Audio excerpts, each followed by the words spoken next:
Waalaikumsalam warahmatullahi wabarakatuh.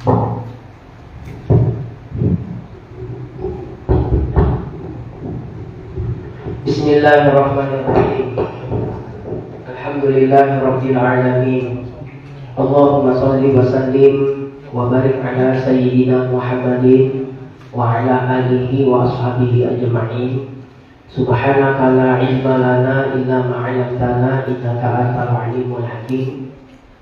Rabbi shrah li sadri wa yassir li amri wahlul 'uqdatam min lisani yafqahu qawli.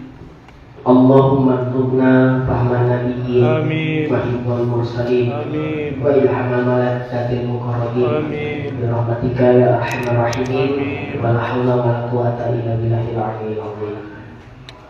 Alhamdulillah, segala puji syukur kehadirat Allah Subhanahu wa taala yang telah memberikan nikmat kesehatan dan kesempatan kepada kita semua, sehingga malam hari ini kita dapat bertemu kembali untuk melanjutkan kajian kita sebagaimana biasa. Yang terjadwal malam hari ini adalah kajian tauhid dengan kitab Aqidatun Najin, yang mana malam hari ini malam perdana kita melanjutkan kajian kitab Aqidatun Najin ini pasca libur di bulan suci Ramadan. Salawat beriring salam tidak lupa pula kita hadiahkan kepada junjungan kita baginda Nabi Muhammad sallallahu alaihi wasallam. Allahumma shalli wa sallim wa barik alaihi. Mudah-mudahan dengan banyaknya kita bersolawat kepada beliau, kita ini termasuk salah satu di antara umatnya yang mendapatkan syafaat di hari akhir kelak. Amin ya rabbal alamin. Yang sama kita muliakan dan hormati Al-Habib Sayyid Awaluddin Al-Idrus hadir bersama kita.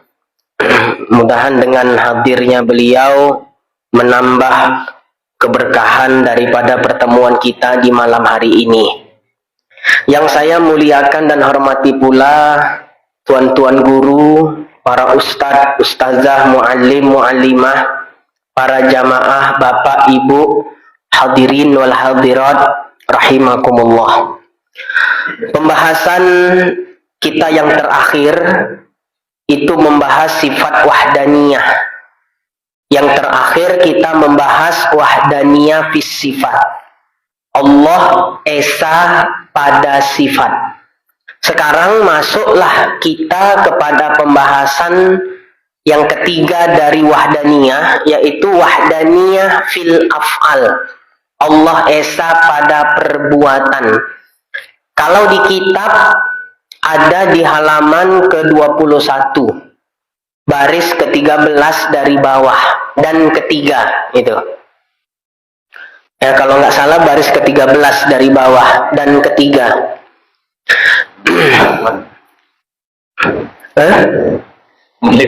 Yang Latin halaman 58. Mana tahu ada yang megang yang Latin. Yang nggak megang Jawi dan Latin juga nggak apa-apa, yang penting ngaji. Ya, ngajinya yang penting. Nah, kalau kitab bisa nyusul. Jangan alasan nggak ada kitab nggak ngaji-ngaji. Dah, udah ketemu. Bismillahirrahmanirrahim. Ini pembahasan lumayan rumit, ya. Karena saya kalau ngajar nggak mau nanggung-nanggung kalau ngejelasin itu. Nah, kalau bisa full dah, supaya nggak banyak pertanyaan. Jadi saya harap fokus, konsentrasi. Ya, ini pembahasannya agak sedikit rumit, sedikit entah banyak rumitnya. Kita saksikan aja nanti. Bismillahirrahmanirrahim. Qala al-muallif rahimahullah wa nafa'ana bihi wa bi ulumihi fid dharaini amin ya mujibas sailin. Dan ketiga, wahdaniyah pada perbuatan. Maksudnya esa pada perbuatan. Kemarin itu kan sifat salbiyah yang terakhir adalah sifat wahdaniyah. Wahdaniyah artinya esa. Secara makna, esa kepada zat, esa pada sifat, esa pada af'al. Jadi Allah Maha Esa. Bagaimana penjelasannya, maknanya? Bukan arti. Kalau wahdaniyah artinya esa. Kalau maknanya esa pada zat, esa pada sifat, esa pada af'al. Memangnya apa beda arti sama makna, Ustaz? Ya bedalah. Kalau arti, yang maksud arti itu ya terjemahan dari kalimat itu. Tapi kalau makna penjabaran daripada maksud kalimat tersebut. Jadi lebih mendalam mana? Arti atau makna? Makanya tafsir itu kan memahami makna kandungan ayat Al-Quran. Makanya nggak bisa memahami ayat Al-Quran itu hanya sebatas melihat terjemahannya Al-Quran. Bahkan Nabi melarang itu kan, ya, barang siapa yang menerjemahkan Al-Quran dengan akal pikirannya, ya, maq'adahu minan nar, dia menyediakan satu tempat di dalam neraka. Jadi kalau ingin tahu makna ayat-ayat Al-Quran harus ngaji tafsir. Ya, nah kalau kita nggak ngaji tafsir mau sampai kapan kita paham? Ya, ayat-ayat yang kita baca. Sementara kita sholat baca Fatihah, pinomat makna Fatihah paham apa? Ya, nah, jadi nggak apa-apa ngaji tafsir, nggak masalah. Ya, nah, kan pakai guru, bukan nggak pakai guru. Nah, kalau nggak pakai guru, barulah menerawang-nerawang entah kemana. Ini kan belajar kepada guru yang paham, dijelaskan nahunya, ilmu balaghahnya, nah, terlebih lagi ayat-ayat yang dibawa sholat. Nah, supaya lengkap dia ngaji tahsinnya udah kan gitu. Ngaji tafsir juga, iya. Makanya di Kuala Tanjung ini hebat-hebat. Ya ngajinya, usul fikih pun ada. Qawaid fikih yang belum ada kita ya. Qawaid fikih, ya taklim usul fikih itu pun ada tuh di mana? Masjid At-Taubah ya. Ya.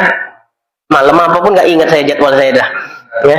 Nah, pokoknya asal nggak ada yang mengingatkan, udahlah, jangan salahkan tak datang awak. Ya, lupa saya. Nah, jadi wahdaniyah itu artinya esa. Maknanya esa pada zat, esa pada sifat, esa pada af'al. Esa pada zat, esa pada sifat sudah kita huraikan maknanya, ya. Jadi nggak usah dijelaskan lagi, nanti terlalu lama. Sekarang kita masuk pembahasan wahdaniyah fil af'al. Allah esa pada perbuatan. Dan maknanya tiada subut, ya, tiada tetap fi'il, perbuatan, ya, tiada tetap, tiada subut perbuatan bagi yang lain daripada Allah Ta'ala. Awak kalau nyebutkan fi'il ini agak-agak teringat aja, bukan fi'il dalam ilmu nahu ya, fi'il madi, mudhari, fi'il amar, bukan. Pula soalnya ada yang bilang sama basor itu fi'il. Wah, dituduh kesalahan fatal itu. Tak boleh dikatakan sama basor itu fi'il. Ya, ya. Jadi kalau dikatakan sama basor itu fi'il, sama artinya kita mengatakan menengok dulu Allah baru nampak. Berarti kan nggak inkisyaf. Kalau kita tengok dulu baru nampak. Apa ini Pak Dullah? Nampak Pak Dullah ini HP? Kok tahu ini HP? Namanya aku tengok, ya. Ditengok dulu baru nampak. Itulah pemahaman fi'il. Ya. Nah, jadi basor Allah itu bukan fi'il. Ingat itu. Minta tolong kali saya sama jamaah semuanya. Jangan pernah sekali-sekali mengatakan basor Allah itu fi'il. Kalau dikatakan basor Allah itu fi'il, itulah pemahamannya. Ditengok dulu baru nampak. Ya, makanya ada yang bilang apa hukum Allah melihat makhluk? Katanya harus jaiz. Kenapa? Karena dia beranggapan basor itu fi'il. Di situnya dia. Ya, selipnya itu di situ. Jangan dikatakan fi'il. Paham ya kira-kira ya? Fatal itu akibatnya. Jadi dia bukan alat, bukan macam basornya kita. Ya, nah, itulah harus paham betul-betul itu. Silapnya sedikit aja, tapi dampaknya fatal. Nah, kalau tauhid itu seperti itu dia. Kalau fikih salah paling berdosa. Ya, kalau fikih. Kalau tauhid dampaknya bisa rusak akidah. Ya, serendah-rendahnya sesat. Sesat kan nggak sampai kufur ya. Serendah-rendahnya itu, hati-hatilah, minta tolong saya. Jangan pernah dikatakan basar Allah itu fi'il. Nampak, ditengok dulu baru nampak. Kan nggak mungkin gitu basar Allah. Ya, sementara udah disepakatinya basar itu inkisyaf. Kenapa pula dikatakan fi'il lagi? Nah, ini karena teringat ini ada fi'il pula nih Pak Isa. Kebayang-bayang aja Pak kan. Selipnya di situ aja. Jadi ada pula kemarin mengadu, ya, murid saya santri. Ada Ustadz, saya ketemu orang tuh. Apa kata dia? Ya, ditanyanya mondok di mana? Tempat Ustadz Sumitra. Oh, yang guru Hafiz Yazid ya, muridnya Hafiz Yazid gitu-gitu. Iya, yang paham wajib. Allah melihat makhluk wajib, berarti berdosalah Allah Ta'ala katanya.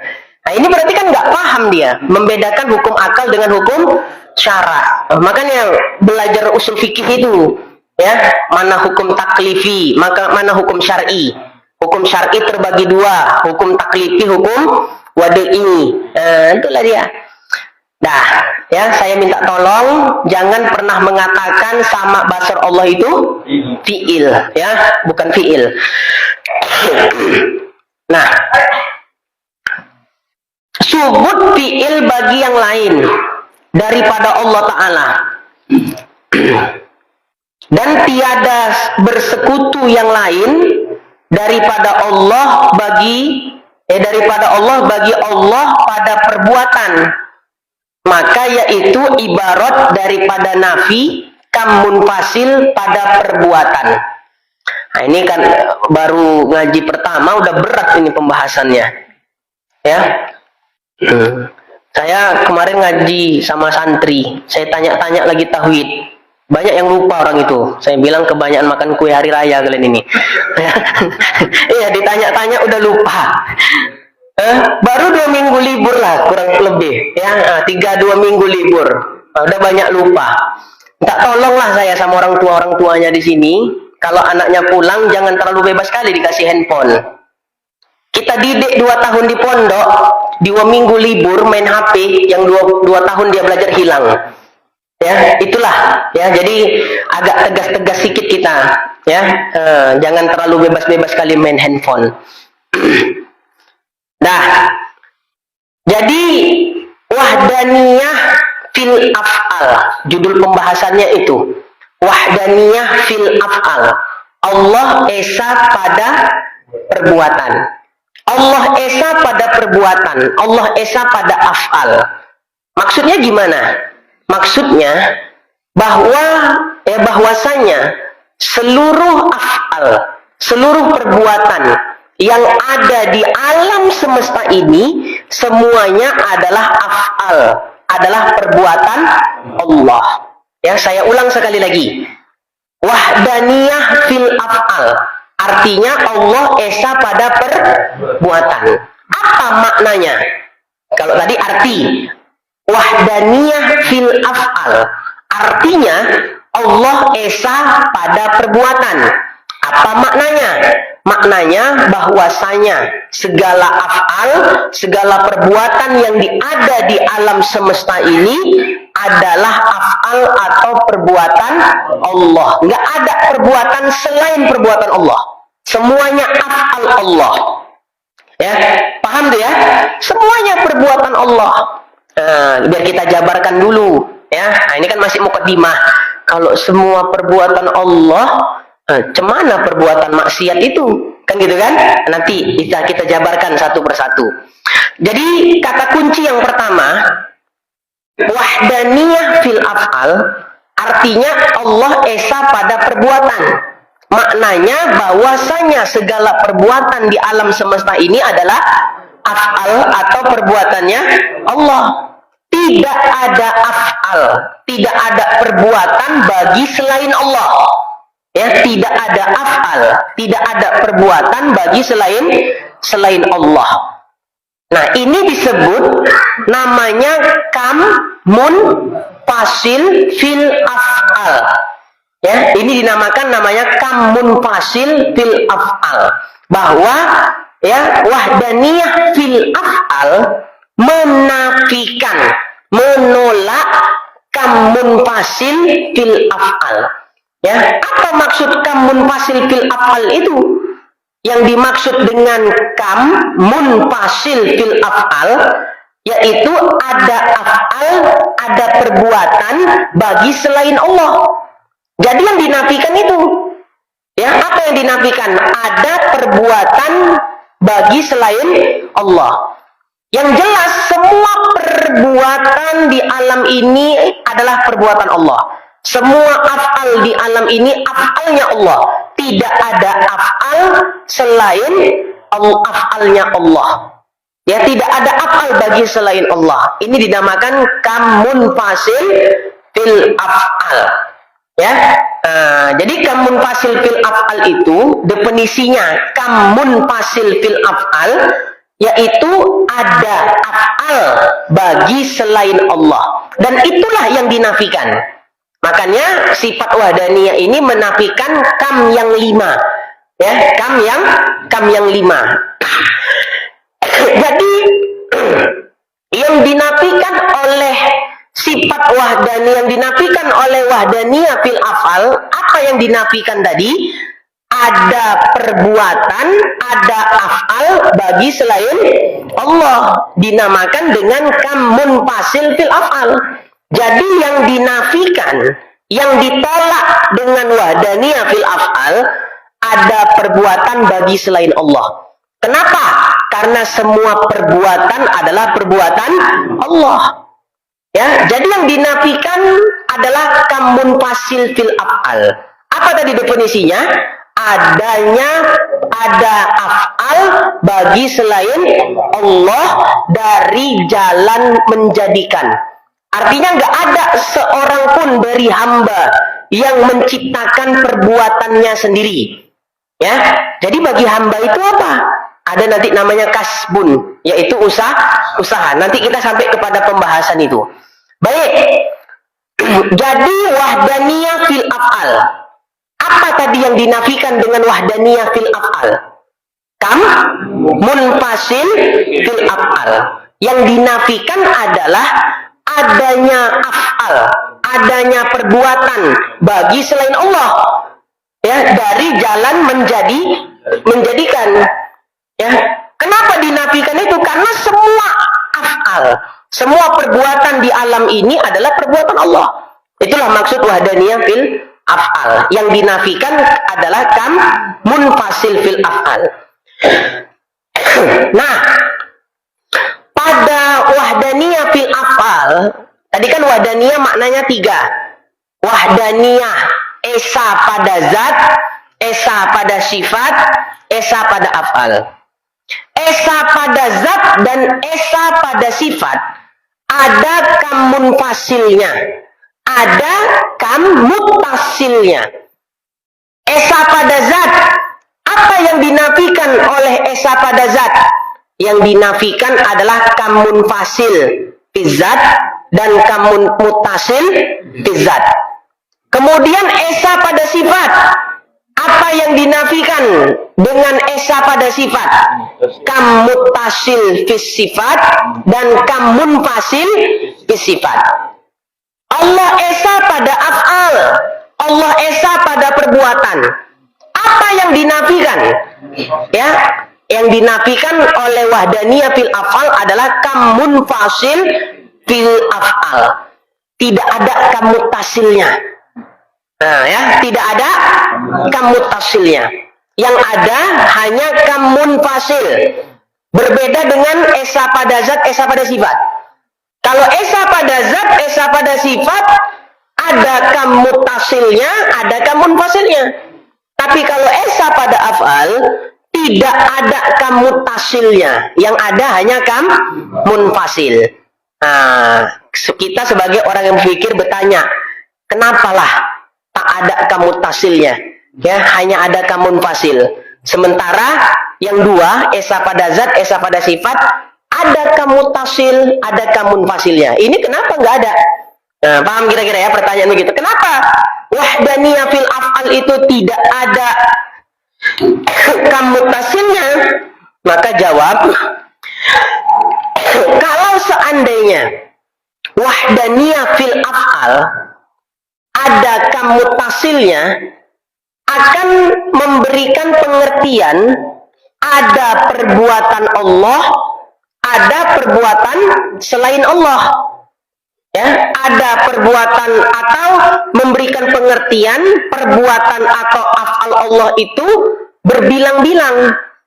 Ya, perbuatan atau af'al itu berbilang-bilang. Ada af'al kita, ada af'al Allah. Padahal tadi sudah ditegaskan semua af'al adalah af'al Allah. Makanya nggak ada kamutasilnya. Kalau ada kamutasil fil af'al, akan mengarahkan pemahaman kita kepada pemahaman ya adanya af'al, adanya perbuatan Allah dan ada perbuatan selain Allah. Padahal udah ditegaskan tadi, nggak ada af'al selain af'al Allah. Maka tidak ada kamutasilnya, ya tidak ada kamutasil fil af'al. Yang ada hanya kam munfasil fil af'al. Nah, ke situ arahnya dia. Nah, kan udah ditegaskan bahwa tidak ada satu perbuatan di alam ini selain perbuatan Allah. Makanya yang ada cuma kam munfasil fil af'al saja, tidak ada kamutasilnya. Kalau ada kamutasilnya akan mengarahkan pemahaman adanya perbuatan Allah, ada perbuatan bagi selain Allah. Ke situ nanti dia larinya. Ya, perbuatan atau af'al itu berbilang-bilang. Ya, situ dia larinya nanti. Seperti contoh misalnya, kamutasil fi sifat. Ya, kamutasil fi sifat itu maknanya apa? Berbilangnya sifat-sifat Allah Subhanahu wa taala dari satu jenis sifat yang sama. Ya, itu kamutasil fi sifat, bahwa sifat Allah tidak berbilang. Itu bahasa mudanya. Sifat Allah itu satu, tunggal. Seperti kudrat misalnya. Kudrah Allah itu satu, tidak berbilang. Kalau kita, kudrahnya kita itu berbilang. Sebagai contoh buktinya, saya tanya ya kepada hadirin, mengangkat satu butir pasir dengan mengangkat gunung, sebongkah gunung, mana yang berat, mana yang ringan? Yang berat, angkat gunung, tak mungkin tak angkat awak. Ya, mana yang ringan? Pasir, sebutir pasir. Berarti kudrah kita berbilang. Ada berat, ada ringan. Kudrah Allah tidak berbilang. Jadi bagi Allah sama, nggak ada berat, nggak ada ringan. Nah, tuh nampak tuh bedanya ya. Jadi bagi Allah Ta'ala mengangkat satu butir pasir dengan mengangkat semua gunung yang ada di dunia ini sama bagi Allah. Nggak ada berat, nggak ada ringan. Nah, itu namanya kamutasil fis sifat. Ya, kamutasil fis sifat. Ya, memberikan pemahaman yaitu kamutasil fis sifat. Berbilangnya sifat-sifat Allah dari jenis yang satu. Jadi kalau ada semisalnya kamutasil fil af'al, seolah-olah membenarkan adanya perbuatan Allah, ada perbuatan bagi selain Allah. Ya, padahal udah ditegaskan af'al, semuanya af'al itu af'al Allah. Ke situ larinya. Tapi begini ya. Akan tetapi jika kamutasil fil af'al itu, kalau tadi kan tidak ada apa namanya kam mutasil fil af'al, ya, dengan pemahaman af'al Allah itu bersekutu dengan af'al yang lain. Ada perbuatan Allah, ada perbuatan makhluk. Bisa nggak kayak gitu? Ternafi kan? Ada perbuatan Allah, ada perbuatan makhluk. Ya, ternafi apa enggak tuh? Ternafi. Ya. Jadi kalau dengan pemahaman kamutasil fil af'al seperti itu enggak diterima. Ya, kenapa? Mustahil. Karena semua af'al itu af'alnya Allah. Akan tetapi jika kamutasil fil af'al, ya, kita taswirkan. Taswir itu apa? Ya, coba di kitabnya kita lihat. Kita baca dulu. Maka tiada ternafi, ya kan? Kamutasil pada perbuatan dengan wahdaniyah, wahdaniyatil af'al. Jadi pada wahdaniyah fil af'al yang ada itu hanya maka tiada ternafi kamutasil pada perbuatan dengan wahdaniyah af'al jika ditaswirkan dengan berbilang-bilang af'al. Karena af'al Allah Ta'ala itu memang amat banyak. Nah gini, simak nih baik-baik, simak baik-baik. Ini mukaddimah yang sulit ini. Ya, setelah ini maksudnya ada yang lebih sulit lagi. Nah, ini mukaddimah masih. Ya, nah, setelah ini ada yang lebih sulit lagi. Fokus ya. Makanya hari ini kita sampai jam 10 aja. Ya. Kalau nggak mendidih kepala nanti.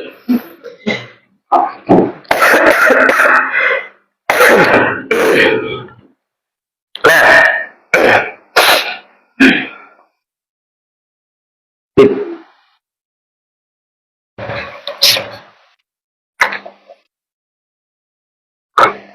Tadi kan gini ceritanya.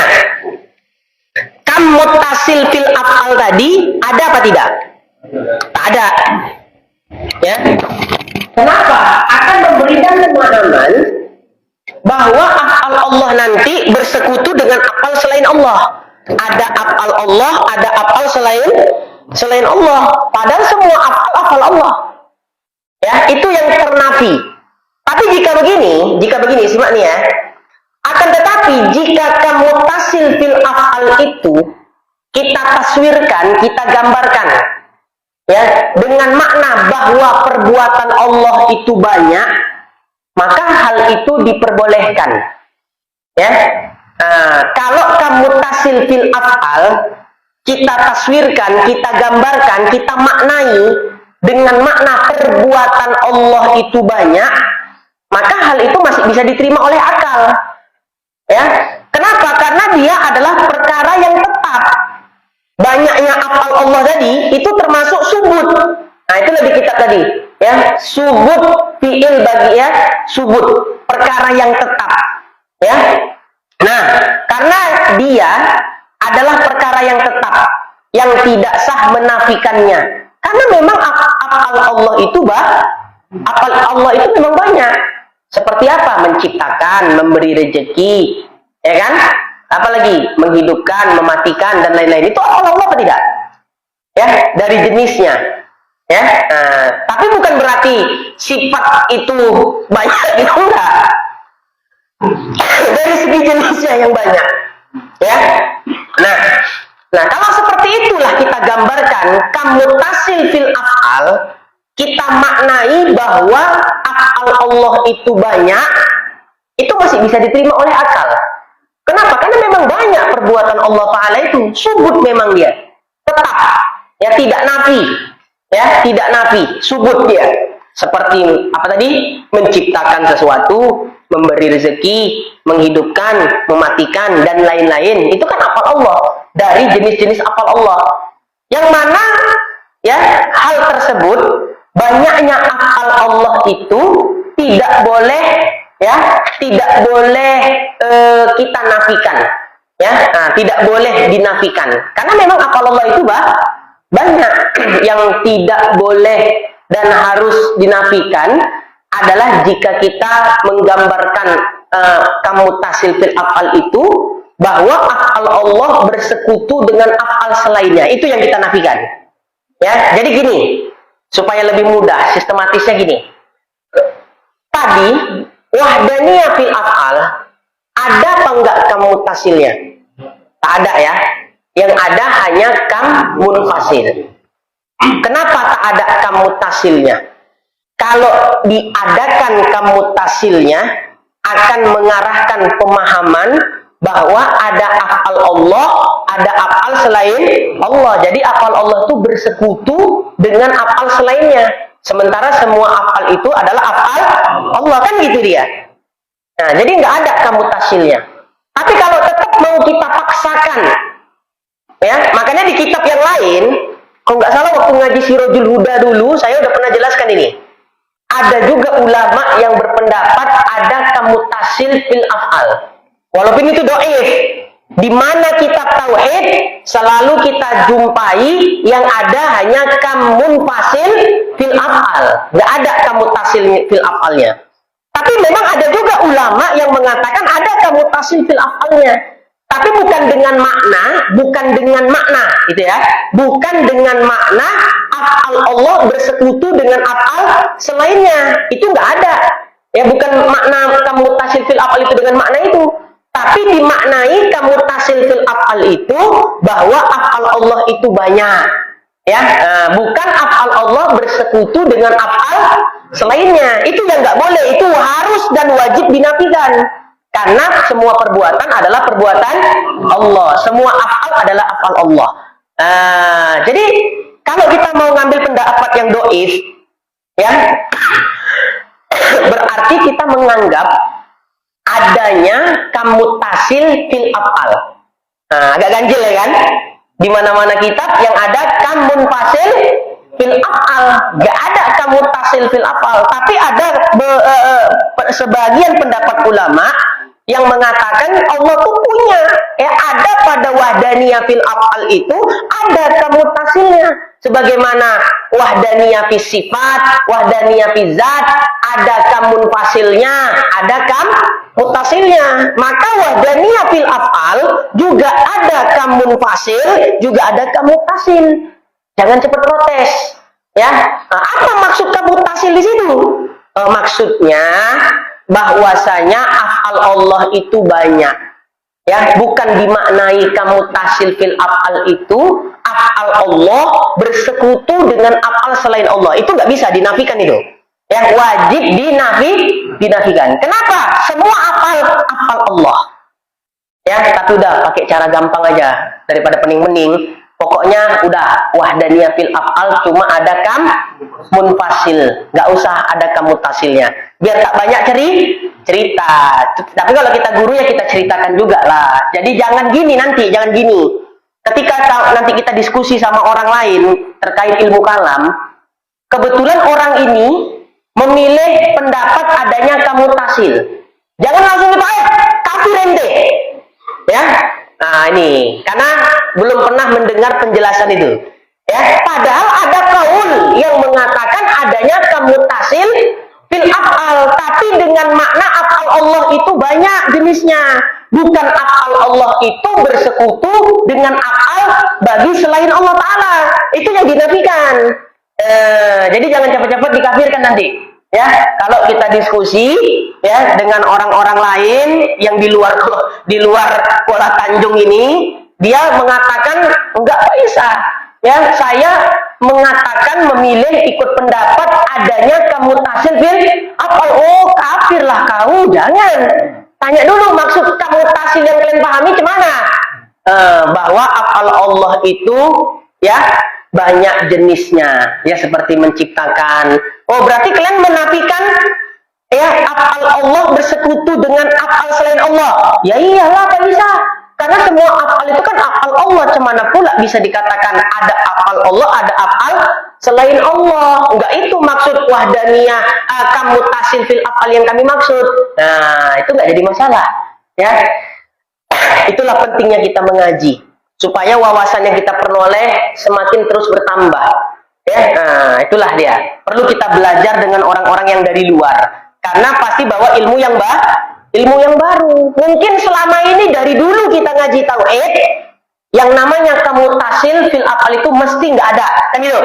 Ternyata ada pendapat yang mengatakan bisa aja dikatakan ada kamutasil fil af'al, tapi bukan dengan makna af'al Allah bersekutu dengan af'al selain Allah, bukan itu maknanya.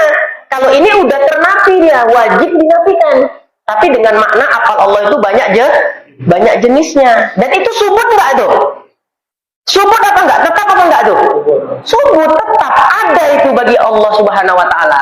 Ya, af'al menciptakan, af'al memberi rezeki, ya, af'al menghidupkan, mematikan, itu kan jenis-jenis af'alnya Allah Subhanahu wa Ta'ala. Nah, seperti itu dia. Jadi ketika dikatakan tidak ada kamutasilnya, ya, padahal kalau mau dipaksa bisa aja, tapi ulama lebih memilih menghindari.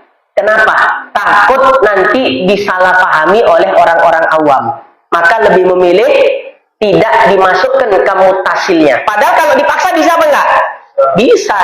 Tapi itulah tadi, ya, ulama-ulama kita menghindarkan supaya tidak terjadi kesalahpahaman ya bagi orang awam yang belajar tauhid. Nanti takut dia memahami ada afal Allah, ada afal selain Allah. Nah, Mu'tazilah lah dia ya larinya. Nanti kita cerita itu. Nah, jadi yang dinafikan dengan kamu tasil fil afal itu ya maksud dengan makna afal Allah itu bersekutu dengan afal selain Allah Ta'ala dalam satu perbuatan. Maka hal tersebut ya bersekutunya afal Allah dengan afal selain Allah Ta'ala itu dinafikan dengan ya wahdatul afal. Di mana saya jelaskan dulu kemarin tauhid tentang wahdatul afal, bukan wahdatul wujud, bukan wahdatul apa? Wujud ya, yang paham serba Tuhan wahdatul wujud. Bukan, ini wahdatul afal. Oh, ngaji Sirajul Huda ya di Bok Siling. Ya, saya pernah menjelaskan tentang tauhidul afal. Makanya Nabi Muhammad SAW itu ya disakiti kayak manapun dengan orang-orang kafir, beliau nggak pernah ngebales kejahatan orang yang jahat. Kenapa? Karena dia memandang keburukan yang Allah timpakan kepada beliau itu nggak lepas dari afal Allah. Itulah namanya paham wahdatul afal. Ya, kalau udah sampai ke makom itu biasa udah jadi wali dia itu. Nah, kalau kita nih kan hilang solop aja, ya kan? Nah, udah diancamnya besok. Ini kalau panitia tak dapat solopku nih, baru itu tak onda aku mengaji lagi katanya. Ya. Sulit memang, sulit. Tapi keadaan iman itu kayak gitu memang. Ketika iman lagi ngecas-ngecasnya, kita bisa pasrah gitu dengan semua ketetapan Allah. Tapi ketika iman sudah mulai melemah, ya, itu kadang kita nerima apa yang ditetapkan Allah, kadang kita nggak nerima. Itu berarti tanda imannya itu lagi surut, ya. Dan itulah kehidupan kita, ya. Letak keimanan itu pasang surut. Dah, sampai situ dipahami itu ya. Kalau menafikan kamu kasih seperti menghidupkan satu orang Allah atau mematikan satu orang dan mematikan 1000 orang. Ini terjadi perbuatan yang ini. Perbuatan Allah mematikan satu orang dengan 1000 orang. Kamu kasih alih. Masalah apa enggak gitu? Katakan bahwa kamu kasih Allah itu ada dengan mematikan satu orang dengan mematikan 1000 orang gitu. Oh, berarti masuk makna yang jenis-jenis itu tadi. Gitu maksudnya kan? Nggak ada masalah. Nggak ada masalah. Menghidupkan satu orang. Atau memberi rezeki satu orang, tidak memberi rezeki 1000 orang. Nah, berarti masuk bagian yang kamu tasil fil afal yang dibolehkan. Ya, karena dari jenis-jenis afalnya. Yang kita yang nggak boleh itu ketika dikatakan afal Allah tadi bersekutu dengan afal selain Allah. Itu kan dipahami tetap afalnya Allah itu kan. Secara murni itu kan. Nah, tidak ada masalah. Nah, itu seperti itu dia. Dah, ini masuk lagi pembahasan baru. Ya, itu tadi muqaddimah yang rumitnya. Ini betul-betulan rumit.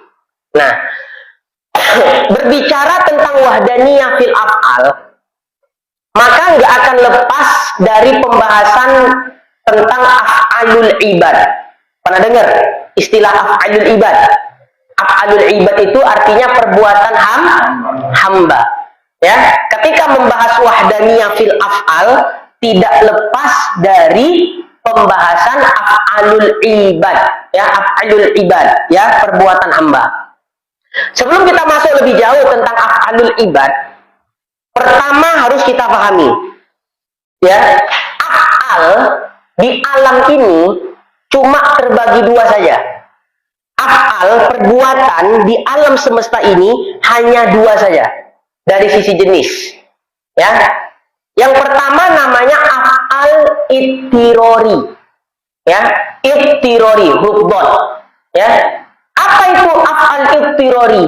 Perbuatan yang seorang hamba tidak dapat memilihnya, mati. Ya, datang malaikat Israel, kita lagi ngaji, Jab kenapa? Ya, kau tengok dan lagi mengaji. Pulang dulu nanti di rumah kan bisa. Rupanya tak pulang-pulang kok, ya kan? Lari dari mata Israel, nggak bisa.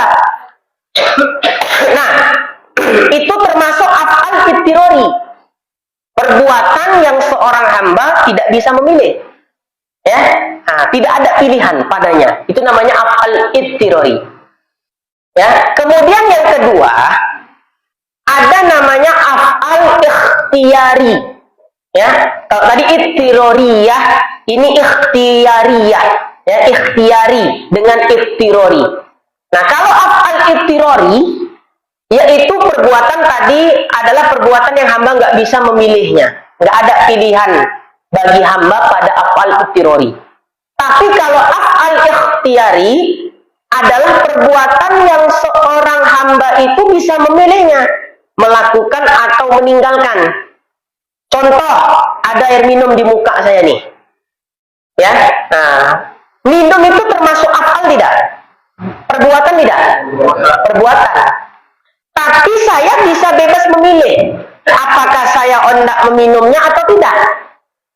Nah, itu namanya af'al ikhtiyari, perbuatan yang seorang hamba bisa memilihnya, ya, mau melakukan atau meninggalkannya, termasuk minum, makan, tidur, ya, itu af'al ikhtiyari. Hamba bisa memilih untuk melakukannya. Nah, baik. Jadi af'al itu ada berapa tadi? Dua. Af'al ittirori dengan af'al ikhtiyari.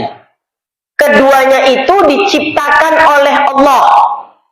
Baik af'al ittirori atau af'al ikhtiyari, yang menciptakan adalah Allah.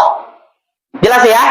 Af'al ittirori dengan af'al ikhtiyari, yang menciptakan adalah Allah. Ya, dua-duanya Allah yang menciptakan. Nah, kenapa? Karena semua perbuatan tadi adalah perbuatan Allah. Nah, disinilah letak benang merahnya antara ahlu sunnah wal jamaah dengan mu'tazilah, qadariyah. Ya, di sini letak benang merahnya, perbedaan ahlu sunnah dengan mu'tazilah.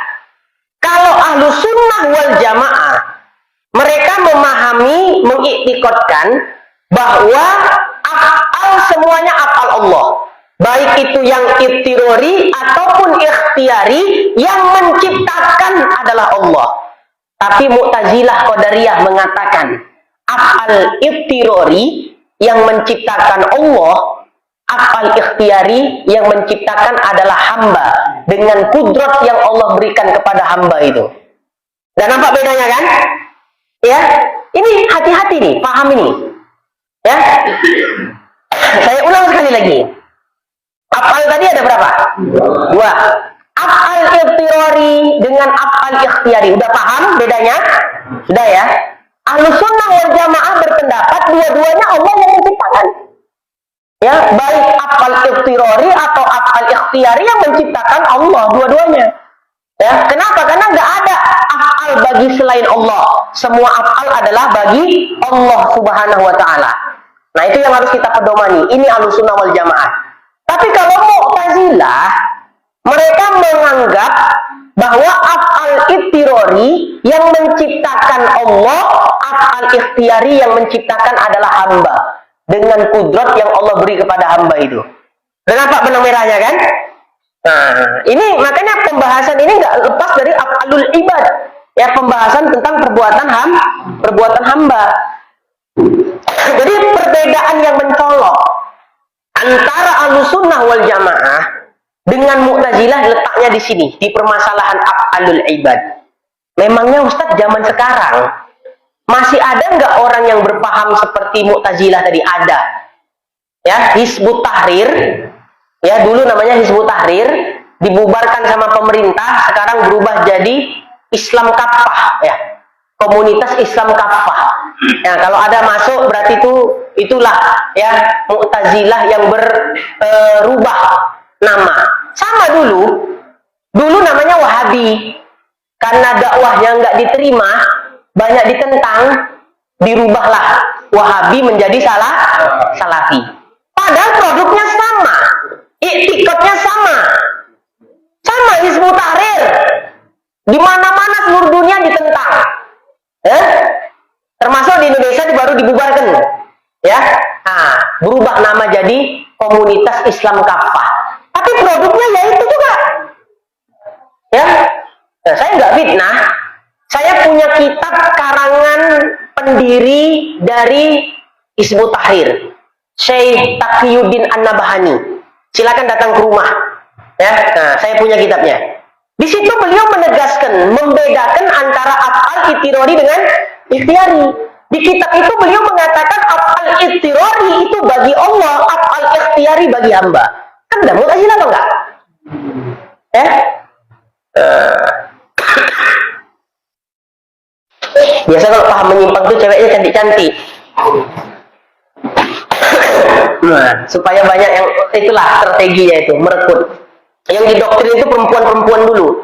Karena perempuan kalau udah kena doktrin salafi, ya kena doktrin wahabi, syiah, atau doktrinnya Hizbut Tahrir, ya itu betul-betul istilahnya jazam kalau istilah tauhidnya. Ya, nah, kalau perempuan itu kan main rasa, kalau laki-laki main akal. Makanya yang paling sulit didoktrin itu laki-laki. Ya, nah, kenapa? Karena hukum akal kita.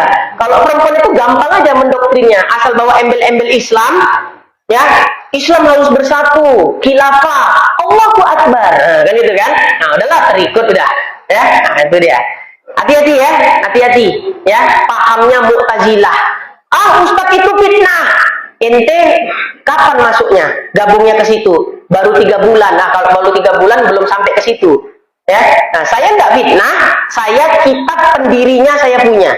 Ya, nah, dulu masa-masa umur 20 tahunan, 25 tahun ke bawah, itu masih garang-garangnya saya.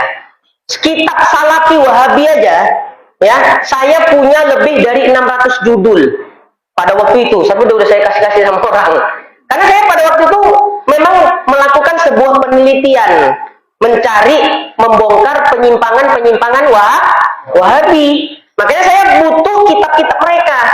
Nah, nanti dibilang fitnah. Oh, dari mana fitnah? Ini kitabnya, karya Muhammad bin Abdul Wahab. Ini kitabnya, karya Nasaruddin Al-Bani. Nah, jadi kan nggak bisa mereka berkata.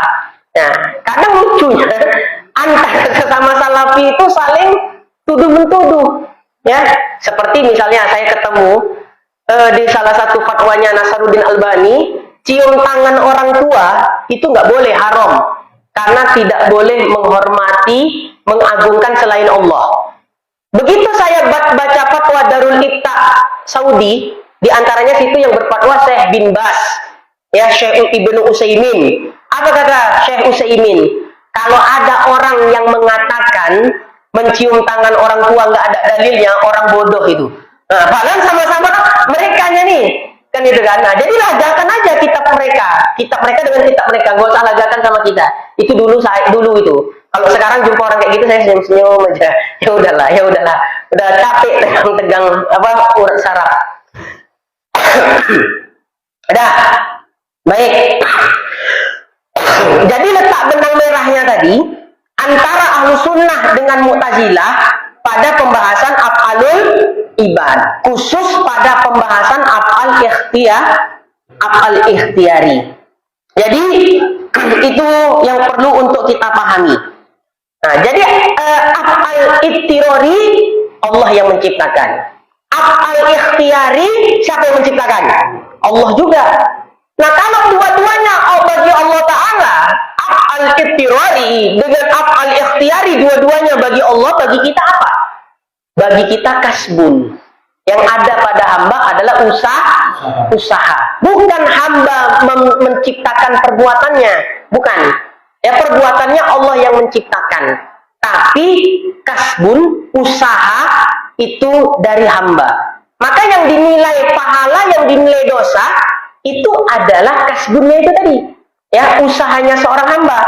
Nah, jadi bukan hamba yang menciptakan af'al ikhtiyarinya itu, ya, yang menciptakan af'al ikhtiyarinya adalah Allah, bagi hamba itu hanya usaha saja. Nah, baik, bagi hamba tidak ada af'al, tidak ada perbuatan. Yang ada bagi hamba hanya apa? Ya, hanya kasbun, hanya usaha. Nih, simak baik-baik ya, supaya paham konsep kasbun menurut Ahlussunnah wal Jamaah.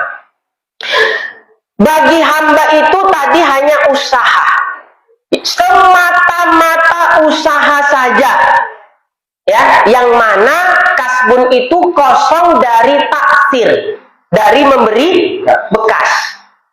Ya, yang mentaksir bagi perbuatan itu ya af'al Allah.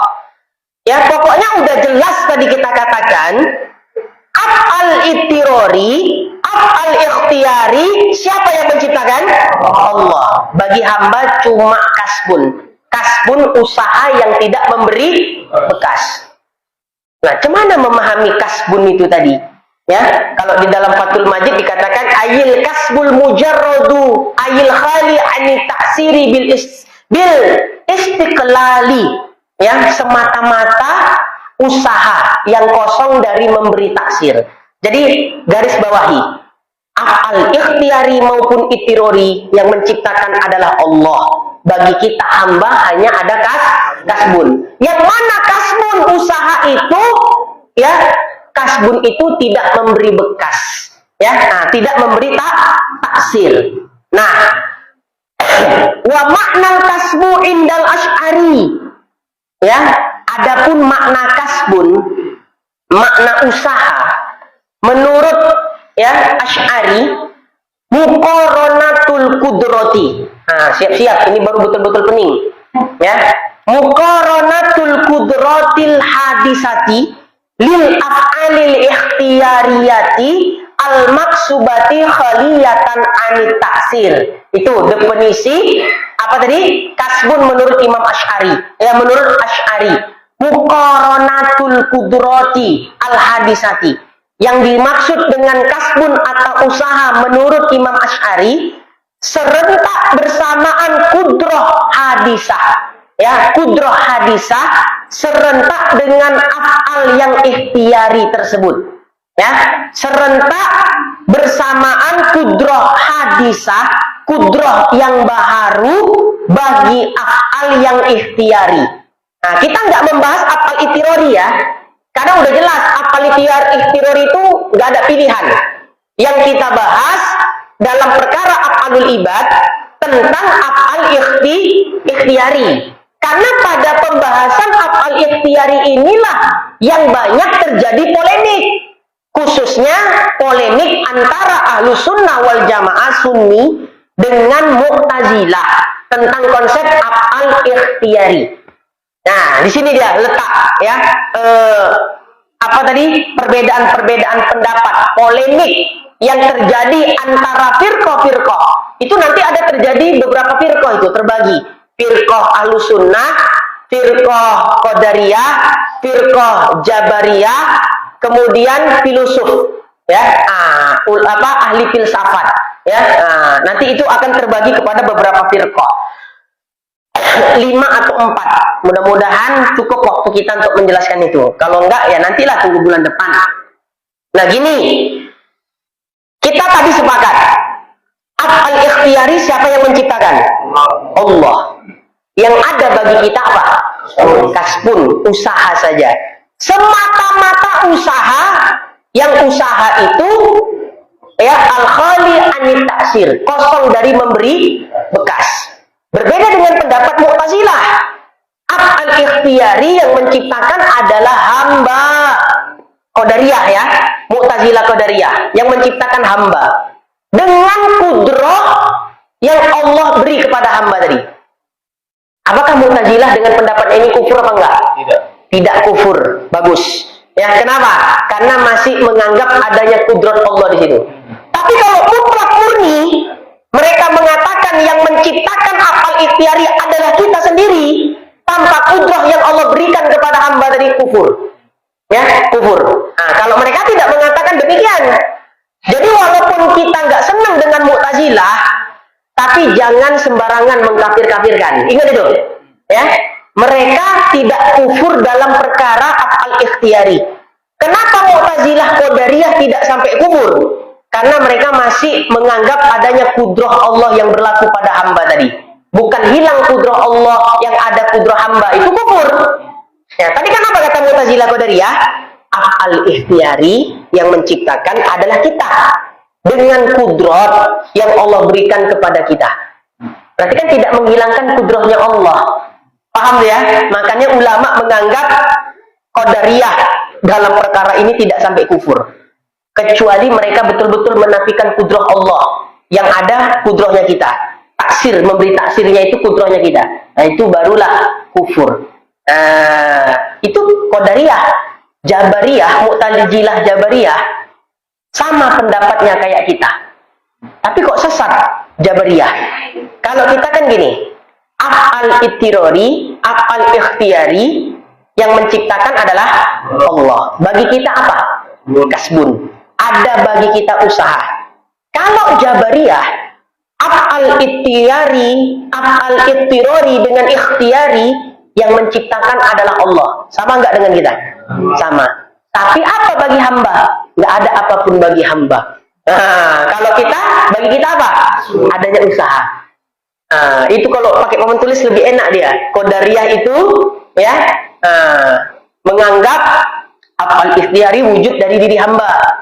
Kalau ahlu sunnah tidak, af'al ikhtiyari yang menciptakan adalah Allah. Bagi hamba apa? Bagi hamba hanya usaha. Nah, apa bedanya dengan Jabariyah? Jabariyah sama kayak kita, sama-sama menganggap af'al ikhtiyari itu yang menciptakan Allah. Cuma Jabariyah mengatakan nggak ada kasbun, yang nggak ada usaha. Itulah bedanya kita antara ahlu sunnah dengan qadariyah, ya, antara ahlu sunnah dengan Jabariyah. Fata'ammal bih, ya, perhatikan betul-betul permasalahan ini, ya, perhatikan betul-betul. Nah, kita sekarang bicara kasbun, penutup, ya. Kasbun bagi Asy'ari. Apa tadi konsepnya? Muqaranatul qudrati al-hadisati lil af'ali al-ikhtiyariyati al-maksubati khaliyatan anit ta'thiri. Nah, itu adalah konsep kasbun, makna usaha menurut Imam Asy'ari. Bersamaan serentaknya kudrah hadisah, ya, kudrah baharu, ya, bagi af'al yang ikhtiyari, yang diusahakan, yang kosong dari memberi taksir. Gini pemahaman mudahnya. Makna usaha menurut yang dimaksud dengan kasbun atau usaha menurut Imam Asy'ari adalah beserta kudrat hadisah bagi perbuatan yang diusahakan, yang diberikan Allah kepada manusia. Misalnya gini, ini ada handphone di atas meja, ya, kemudian handphone ini saya angkat, ya, terangkatkah handphone ini? Terangkat, ya, terangkatkah HP ini? Terangkat. Nah, terangkat itu perbuatan Allah tidak? Perbuatan Allah tidak? Siapa yang menciptakan perbuatan mengangkat? Allah. Mengangkat ini af'al ikhtiyari atau ittirori? Nah, bagus. Ini termasuk af'al ikhtiyari. Siapa yang menciptakan perbuatan mengangkat? Adalah Allah. Nah, tadi kan kita memahamkan begini, bahwa af'al ikhtiyari itu yang menciptakan Allah. Bagi kita adalah usaha. Memahamkannya dalam praktek aslinya, gimana cara memahaminya? Ngerti maksudnya kan? Oke lah, kalau secara teori paham lah kita tuh. Bagi ahlu sunnah wal jamaah, af'al ikhtiyari yang menciptakan adalah Allah. Bagi kita apa? Usaha, kasbun. Paham kita. Tapi coba praktekkan, gimana cara memahaminya dalam ruang lingkup kehidupan. Nah, ada HP di atas meja. Saya angkatlah HP ini. Perbuatan mengangkat ini af'al ikhtiyari atau ittirori? Ikhtiyari. Siapa yang menciptakan perbuatan ikhtiyari? Adalah Allah. Berarti perbuatan mengangkat ini yang menciptakan adalah Allah. Nah, tadi bagi kita ada usaha. Gimana memahaminya? Nah, kata Imam Asy'ari tadi, ya, memahaminya beserta kudrat hadisah bagi perbuatan yang diusahakan, yang diberikan Allah kepada manusia. Misalnya HP tadi di atas meja, kemudian HP ini diangkat, maka terangkatlah HP ini. Dan terangkatnya HP ini serentak dengan kudroh hadisah. Jadi terangkatnya HP, perbuatan mengangkat ini kan terangkat ya kan? Perbuatan mengangkat ini perbuatan ikhtiari, yang menciptakan adalah Allah. Serentak dengan kudroh hadisah. Ya, kudroh hadisah itulah usaha hamba tadi. Bisa nggak dipahami? Nah, usaha hamba itu dari Allah juga. ya memang kalau ditarik lagi ulur-ulur, kasbun itu bagi kita itu pun diciptakan Allah juga. Apa nak kita sombongkan? Hah? Kita sholat, ya, sholat itu akal ikhtiari atau ikhtirori? Ikhtiari. Siapa yang menciptakan perbuatan sholat? Allah. Ya, bagi kita adalah kasbun, usaha. Karena ada usaha kita untuk sholat, diberilah kita pahala. Dinilai pemberian pahala itu oleh Allah karena menilai adanya usaha kita. Kasbun itu yang jadi penilaian. Dan kalau mau ditarik lagi ke hakikat, kasbun itu pun Allah yang memberikan. Jadi kalau sholat itu, ya karena kau ditolong Allah. Apa mau kau sombongkan? Ngerti maksudnya kan? Kita ibadah karena ditolong Allah. Ya. Nah, kenapa kasbun itu pun Allah juga yang beri? Ya, Allah juga yang menciptakan. Apa nak mau kita sombongkan? Nah, itu kalau udah kesufinya ke situ dia. Makanya kajian tauhid ini nggak lepas ya. Apa tasawuf itu sebetulnya pengamalan dari tauhid. Ya, makanya repot kalau langsung bertorikot tapi nggak ngaji tauhid dulu, repot.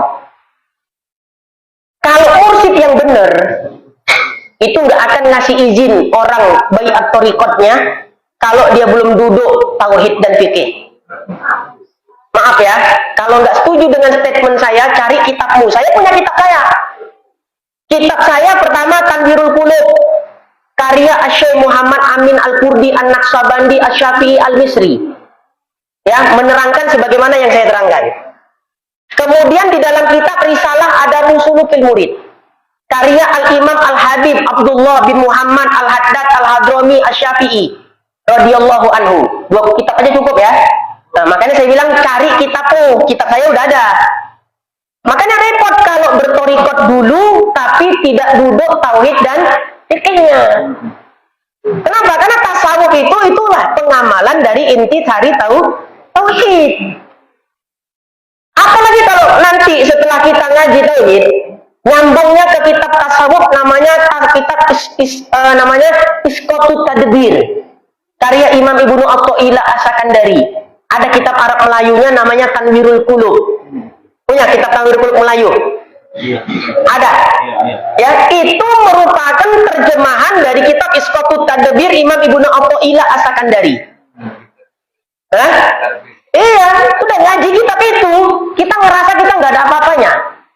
Nah, itu kan pengamalan dari tauhid. Makanya repot kalau bertasawuf dulu, maksudnya bertorikot tasawuf secara khusus ya, bertorikot dulu tanpa memahami tauhid dan fikih. Kan saya pernah cerita, udah lama saya ceritakan nih. Saya dulu ngambil baiat torikot Naqsabandi, diantaranya kepada guru besar Mustafawiyah, Syekh Ayah Umar, ya Ayah Umar Bakri. Itu kan beliau mursyid torikot Naqsabandi. Ya, saya ngadep beliau. Ya, saya bilang saya mau ambil ijazah torikot Naqsabandi. Nggak langsung dikasih. Saya ditanya dulu, nak, udah kau mengaji tauhid? Nah, udah ya. Dengan siapa kau mengaji? Dengan Ustadz Fulan, Ustadz Fulan, Ustadz Fulan. Nah, tersebutlah satu, Ustadz Hafiz Yazid. Oh, itu memang murid the best di sini, gitulah istilahnya. Ya, kitab apa yang udah kau hatam tauhid? Nah, ini. Dites. Termasuk salah satu masalah afalul ibad ini. Ya. Nah, dites ya, tentang tauhid. Dah. Kemana ngaji fikihmu nak? Ya. Yang padu-padu ini udah dipaham, udah belajar, udah ya. Kitab apa aja yang udah kau hatamkan? Ini. Di mana belajar? Ini. Dites. Ya, bukan nggak dites, barulah dikasih. Saya bawa kawan, berangkat sama dari Medan. Mintanya juga sama kayak saya. Ayah, saya mau baiat Thariqat Naqsabandi. Pertanyaan beliau juga sama dengan pertanyaan yang diajukan ke saya. Cuma kawan ini karena baru-baru ngaji, disuruh balik sama ayah tuh. Pulanglah kau dulu ke Medan, mengajilah kau dulu, hatam kau, balik lagi kau kemari. Nah, itu baru. Berarti kan sesuai dengan yang di kitab Tanwirul Qulub tadi. Ya, sesuai yang di kitab Risalah Adabus Sulukil Murid. Sekarang, ya, tauhid itu pun belum paham. Dah, maaf ya, langsung bertorikot. Ya, maaf ya. Kalau nggak setuju silakan, tapi tolong cari kitabmu. Ya, nah, kalau ada kitabnya boleh diikut. Kalau saya kitabnya udah saya temukan. Bukan saya anti torikot. Torikot itu abal batin, nggak usah dinampak-nampakkan. Ya, kalau di Medan ini kayak asal nampaklah itu, jadi khusus itu. Pakaian orang torikot pun beda. Imam Ghazali itu nggak ada torikotnya. Coba cari di literatur manapun, ada nggak torikot Imam Ghazali? Nggak ada. Karena torikoh bagi Imam Ghazali itu mengamalkan ilmu. Anda ngaji, ya, belajar tentang sedekah misalnya. Sedekah itu begini. Pulang mengaji, besok Anda langsung praktek sedekah. Berarti Anda sudah bertorikot. Itu torikot versinya Imam Ghazali. Makanya nggak ada kitab apapun yang menyebutkan Imam Ghazali torikotnya Naqsabandi, torikotnya ini, Qadariyah, nggak ada. Karena torikoh itu bagi Imam Ghazali adalah pengamalan ilmu. Jadi Anda ngaji, ilmunya Anda amalkan, ya Anda udah bertorikot. Ya, dah, hati-hati. Ya, hari raya kemarin saya baru dapat kabar lagi, mursyid torikot ya di Patumba mengatakan bahwa sholat Jumat nggak wajib. Mereka nggak sholat, termasuk hatta sholat Jumat. Ya, cobalah tuh bayangkan. Ya, ada yang mau biar saya antar. Besok datang ke pondok, biar ke sana saya antar. Ya, di Patumba dekat ya dari pondok itu. Betul, nggak wajib. Jadi ibadah mereka apa? Ya, zikir-zikir aja katanya. Zikir-zikir aja. Sholat Jumat nggak wajib. Allah. Tapi kalau pakaian macam wali pakaiannya. Adalah. Ya, kalau pakaian wali. Pahamnya paham setan. Ya, sholat Jumat nggak wajib. Itu udah dilaporkan ke MUI itu. Ya, mudah-mudahan cepat diproses. Tapi kalau di sini tak ada pula ya kan? Ada juga, tak ada ya kalau di sini ya. Di sini ngaji tauhidnya kan kuat, ya. Ada juga. Oh, yang tak salah Jumat ada juga ya. Ada juga perempuan ya kan, laki-laki ya. Ya Allah, macam-macam.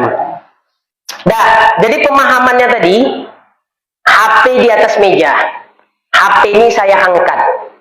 Terangkatnya HP ini adalah af'al Allah serentak dengan kudroh hadisah.